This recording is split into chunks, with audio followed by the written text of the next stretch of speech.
संसार में शायद ही कोई ऐसा इंसान होगा जिसके जीवन में कोई परेशानी न हो, पर जब जीवन में परेशानियां बढ़ने लग जाए तब एक पल को ऐसे लगने लगता है कि पूरे जहां का दुख और परेशानियां मेरे ही हिस्से में आ गई है।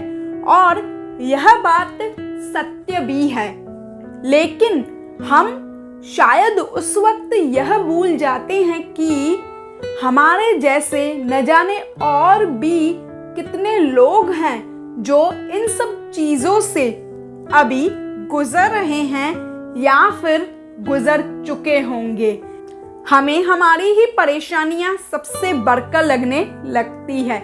किसी महात्मा ने कहा था कि जब किसी लकीर के सामने एक बड़ी लकीर खींच दी जाए तो वो पुरानी वाली लकीर बेहद छोटी लगने लगती है। ठीक ऐसा ही है मनुष्य का जीवन और उनमें आने वाली परेशानियां। एक बार एक व्यक्ति जो धनवान तो था पर अपने जीवन से बेहद उदास था और अपने जीवन के दुखों से बेहद परेशान था। जब उससे महात्मा बुद्ध के बारे में पता चला तो वह महात्मा बुद्ध के पास गया और उनके चरणों में गिरकर बोला, हे महात्मा, मैं अपने जीवन की परेशानियों और समस्याओं से तंग आ चुका हूँ। एक समस्या लिपटाता हूँ तो दूसरी खड़ी हो जाती है, दूसरी लिपटाता हूँ तो तीसरी खड़ी हो जाती है। मैं अपने जीवन से बिल्कुल परेशान हो चुका हूँ। मैंने सुना है आप महाज्ञानी हैं और ईश्वर के एक अंश हैं, इसीलिए मैं आपके पास आया हूँ। अब आप ही कोई उपाय बताइए जिससे मेरी समस्याएं बिल्कुल ही खत्म हो जाएं, बिल्कुल ही समाप्त हो जाए। महात्मा बुद्ध बोले, ठीक है, उपाय तो मैं तुम्हें बता दूंगा, लेकिन आज नहीं, मैं तुम्हें कल उपाय बताऊंगा, इसीलिए थोड़ा इंतजार करो। आगे महात्मा बुद्ध ने कहा, मेरी एक शर्त है, वह यह है कि तुम्हें आज रात मेरे ऊँटों के बैसरे में पहरा देना होगा और जब सभी ऊँट बैठ जाए तो तुम भी सो जाना, पर ध्यान रहे अगर एक भी ऊँट खड़ा रहे तो तुम सोना मत। उस व्यक्ति ने कहा, ठीक है, और वह व्यक्ति वहां से चला गया। अगले दिन जब वह व्यक्ति महात्मा बुद्ध से मिलने के लिए आया तो महात्मा बुद्ध ने उस व्यक्ति की लाल लाल आंखें और थका हुआ शरीर देखकर उससे कहा, लगता है तुम्हें रात भर नींद नहीं आई है।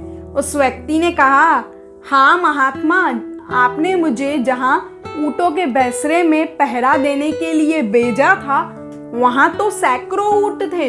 एक ऊँट बैठ जाता तो दूसरा खड़ा हो जाता था, दूसरा बैठता तो तीसरा खड़ा हो जाता था। रात भर में कभी भी सभी ऊँट एक साथ बैठे ही नहीं, इसीलिए मैं रात भर जागता रहा। तब महात्मा बुद्ध ने उस व्यक्ति को समझाया, मैंने तुम्हें कल ऊँटों के बैसरे में पहरा देने के लिए इसीलिए भेजा था क्योंकि मैं तुम्हें यह समझाना चाहता था कि जिस प्रकार सभी ऊँट एक साथ बैठ जाए यह मुश्किल है, यह असंभव है, यह नहीं हो सकता, उसी प्रकार हमारे जीवन की सभी परेशानियां और समस्याएं बिल्कुल ही समाप्त हो जाए, ऐसा नहीं हो सकता, क्योंकि समस्याएं और परेशानियां हमारे जीवन का एक हिस्सा हैं। उन्हें हमारे जीवन से पूरी तरीके से अलग नहीं किया जा सकता।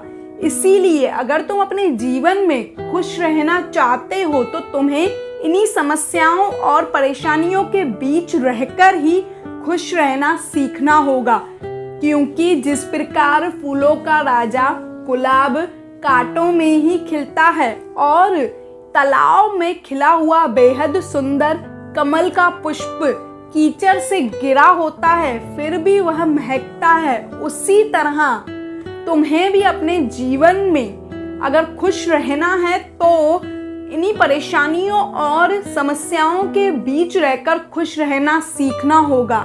तुम्हें धैर्य और सीख के साथ जिंदगी जीना सीखना होगा, तभी तुम अपने जीवन में खुश रह पाओगे। इस कहानी से हमें यह सीख मिलती है कि problems are the part of the life and dealing with the problem is an art of the life. परेशानियां हमारे जीवन का एक हिस्सा है, उन्हें अपने जीवन से बिल्कुल ही समाप्त नहीं किया जा सकता, उन्हें पूरी तरीके से खत्म नहीं किया जा सकता। इसीलिए हमें इन परेशानियों के बीच रहकर ही खुश रहना सीखना होगा। अगर वीडियो अच्छी लगी हो तो इसे लाइक और शेयर ज़रूर कर दीजिएगा। अगर आप मेरी चैनल पर पहली बार आए हैं तो इसे सब्सक्राइब करे बिना मत जाइएगा। मिलती हूँ आपसे नेक्स्ट वीडियो में।